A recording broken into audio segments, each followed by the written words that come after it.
Karena dia telah menunjukkan bahwasanya kita kalau nggak tega sama saudara kita dan kita bela saudara kita dengan jujur, ya kan, maka orang kafir sekalipun jadi hormat sama kita. Tapi kalau kita nggak kelop antara ucapan dengan perbuatan kita, ya wajar kita nggak ditakuti. Dihormati kagak, ditakuti kagak, dipermainkan iya.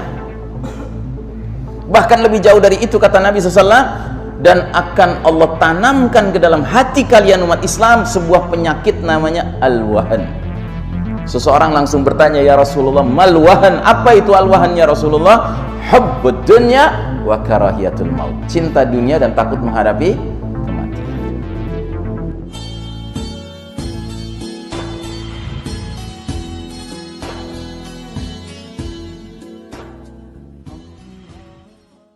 Nabi bersabda, yushiku al umamu an tada'a alaikum kama tada'al akalu ila qas'atiha. Hampir-hampir bangsa-bangsa memperebutkan kalian umat Islam layaknya memperebutkan makanan yang ada di mangkok, ya.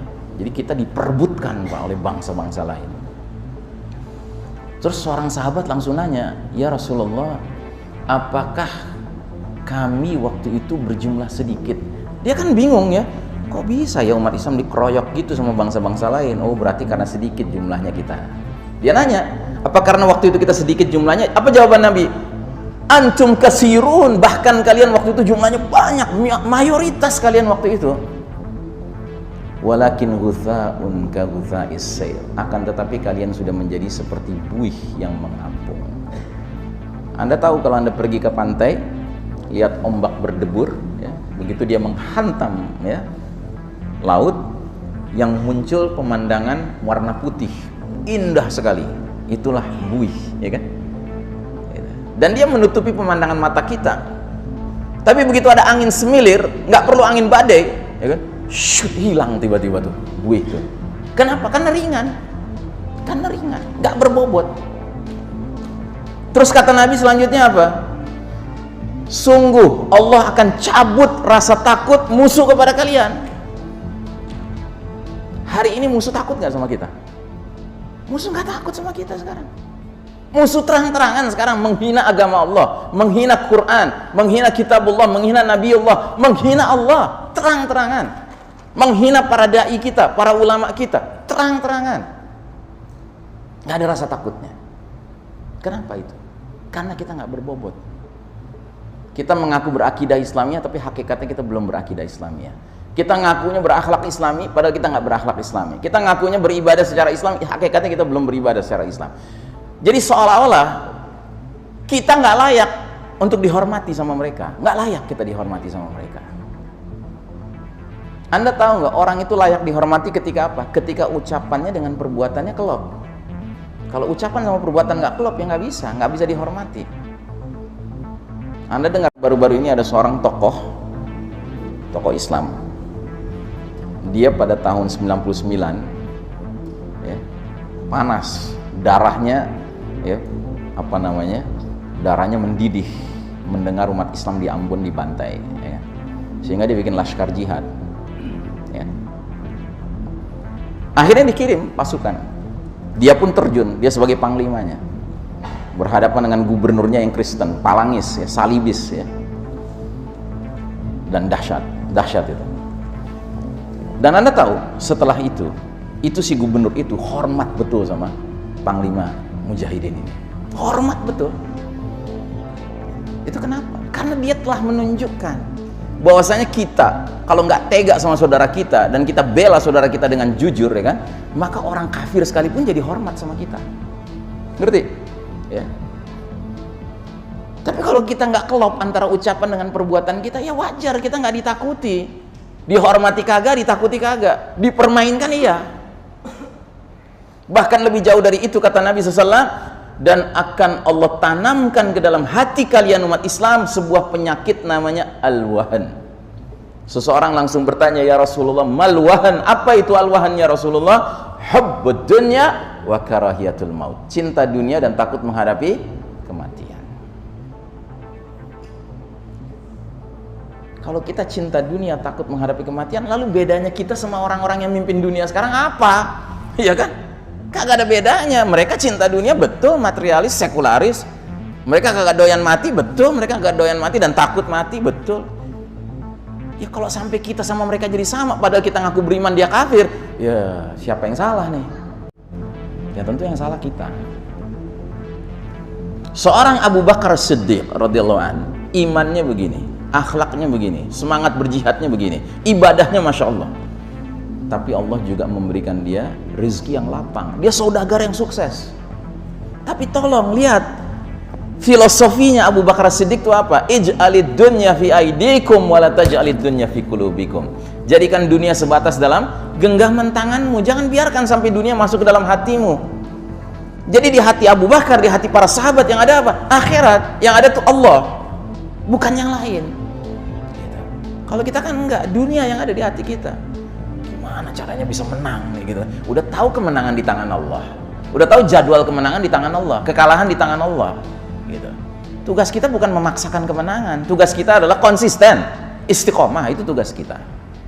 Dengan istiqomah kita menang, alhamdulillah. Dengan istiqomah kita kalah, alhamdulillah. Duniawi ya, duniawi. Karena hakikat kemenangan adalah mati dalam istiqomah, itu hakikat kemenangan. Begitu juga dengan takut mati. Masa sih orang mukmin takut mati? Bahkan orang mukmin kan yakin kematian itu satu keniscayaan, ya enggak? Kita kan yakin kematian itu pasti datang. Ayatnya udah bertaburan di dalam Al-Quran. Kullu nafsin dha'iqatul maut. Tiap-tiap yang bernyawa, berjiwa pasti merasakan kematian itu udah pasti. Berarti kita bukan takut mati, kita ini sibuk memikirkan bagaimana mati yang mendatangkan husnul khatimah, kan begitu? Itu yang kita pikirkan.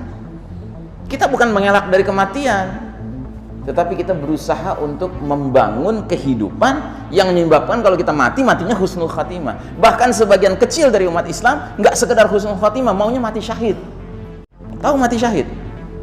Mati di medan peperangan lawan musuh-musuh Allah dan terbunuh. Dan kenapa umat Islam tertentu doyan mati syahid? Karena Nabi sudah bilang, orang mati syahid di medan peperangan oleh musuh-musuh Allah itu kayak dicubit, digigit semut, kayak digigit semut.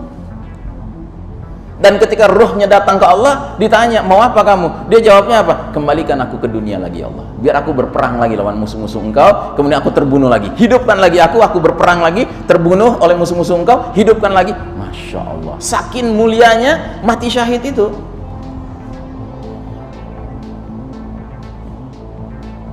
Dan kalau umat Islam sudah doyan mati syahid, ya kan, itu orang kafir tuh udah mulai udah deh, orang kafir nggak berani lagi dia ngelihat kita, jangankan godain kita, ya kan, ngelihat kita aja nggak berani. Khalid bin Walid radhiyallahu an itu dijuluki apa sama Nabi? Saifullah al-maslul, pedang Allah yang terhunus, ya. Sehingga dengan julukan itu jadi doa yang dikabulkan sama Allah. Dimana kalau Khalid bin Walid mimpin peperangan, nggak ada kamus kalah, kamusnya menang terus. Ya. Suatu ketika Khalid bin Walid mimpin pasukan Islam yang jumlahnya jauh lebih sedikit dari pasukan Romawi musuh. Tetapi berangkat dengan PD ini pasukan Islam ini, padahal jumlahnya jauh lebih kecil dari jumlah pasukan Romawi. Di perjalanan Khalid bin Walid mengeluarkan satu kalimat yang luar biasa pengaruhnya.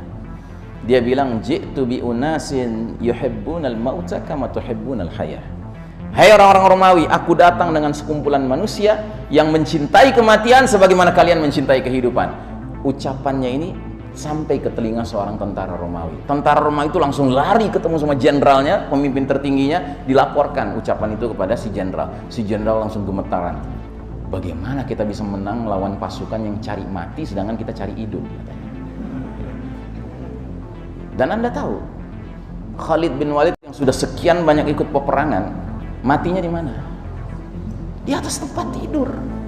Matinya di atas tempat tidur. Makanya di atas tempat tidur menjelang wafat dia mengucapkan kalimat yang lagi-lagi berpengaruh besar. Dia bilang apa?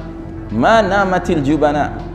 Semoga para pengecut itu nggak pernah bisa tidur nyenyak. Karena para pengecut tuh orang-orang yang nggak mau pergi ke medan jihad, yang doyannya di rumah aja, tidur aja. Tapi lihat nih, panglima perang udah ikut berbagai peperangan, matinya di atas tempat tidur. Kematian bisa datang kapan aja dan bagaimanapun ya bentuknya. Dan Anda tahu, Khalid bin Walid ketika jasad mulianya dimandikan, ditemukan ada 80 bekas luka pedang, luka tombak, luka panah. Matinya di atas tempat tidur. Masya Allah. Ya. Jadi nggak pantas. Kita ini terjangkiti al-wahan tuh nggak pantas, Pak. Ya, dan kalau kita biarkan kita pantas menjadi orang-orang yang kena penyakit wahan, ya pantas musuh-musuh Allah terus-menerus tidak punya rasa takut kepada kita.